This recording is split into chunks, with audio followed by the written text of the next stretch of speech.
This is Morning Motivation for Educators on the Bee Podcast Network. Learn about all the shows at beepodcastnetwork.com. You'll hear from a variety of formal and informal educators who help put this podcast together. If you'd like to contribute your voice to this show, please go to morningmotivationedu.com to apply. I'm Danielle Newfer, an educator for over 20 years who went up against 2 bouts of serious teacher burnout before finally realizing that I needed to share what worked and what didn't with educators everywhere.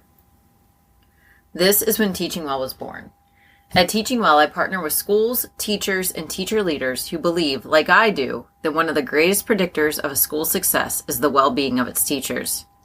And there is nothing more integral to building this kind of school than finding ways to care for yourself in the midst of all the school day hustle and bustle. Building in these moments is what this show is all about and what I hope to bring to you each time I get the opportunity to speak with you here. And with that, let's begin. This week we're going to talk about going from reacting to classroom behavior to responding in 3 simple steps. And guess what? You can start doing them right now.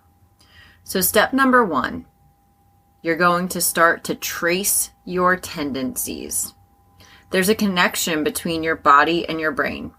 There's a connection between your past experiences and your current reality. It all works together in this often unseen manner. We often think we react to classroom behavior, and maybe we do, but is it a little bit more than that? Is it a little bit more sophisticated than that? I would venture to say yes, if we're really being honest.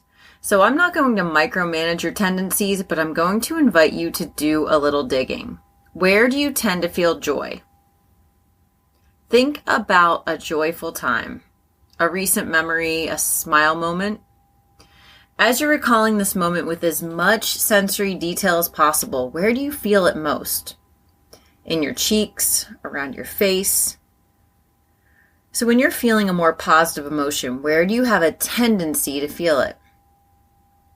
Now let go of that and think of a challenging time or situation. It doesn't need to be the most challenging time, but something that mildly frustrated you. When recalling that memory, where do you feel that in your body? This is where your tendencies are. When you trace your tendencies during the time when the moment is not happening, you can learn about when you feel that emotion in your body. These body tendencies can be great help in learning how to pause and build space for responding rather than reacting.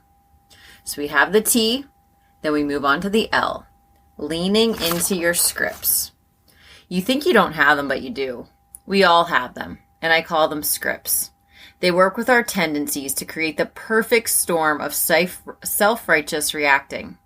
Our former selves, before we were self-aware enough, I'll speak for myself, to actually do this work, would preach to whomever would listen that of course we were justified in yelling, punishing, disciplining.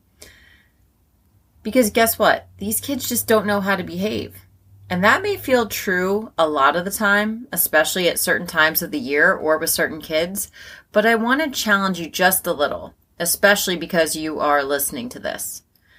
What if this self-righteous anger and these reactive moments are just part of our past?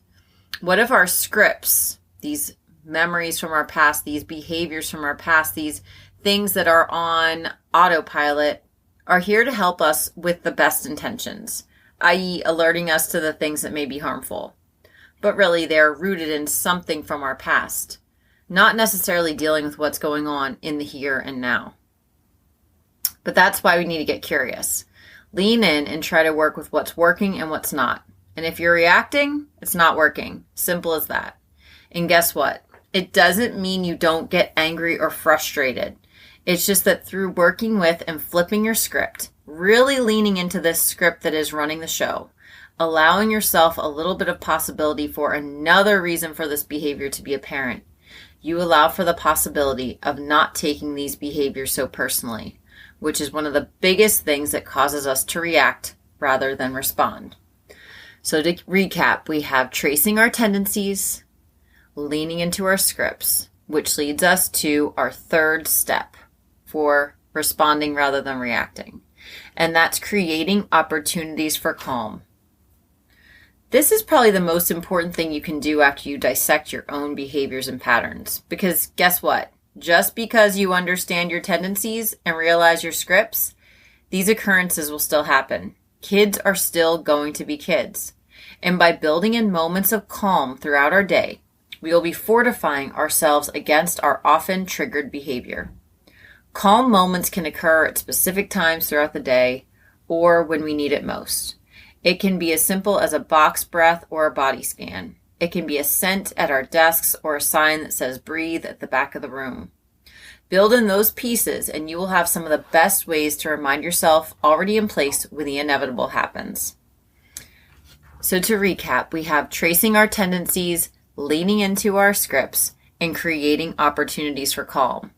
A perfect recipe of TLC that will work perfectly when you want to react rather than respond to that inevitable classroom behavior. Follow these 3 steps and you will be giving yourself and your nervous system the TLC you deserve and your students the responses that they so very much need. If this morning's motivation resonated with you, I'd love to connect more. You can find all the different ways we can partner together in the show notes and at teachingwell.life. Thanks for listening. And whatever role you have in education, we have a podcast for you at bpodcastnetwork.com. Who among your friends and colleagues needs to hear this message today? Please share it with them right now.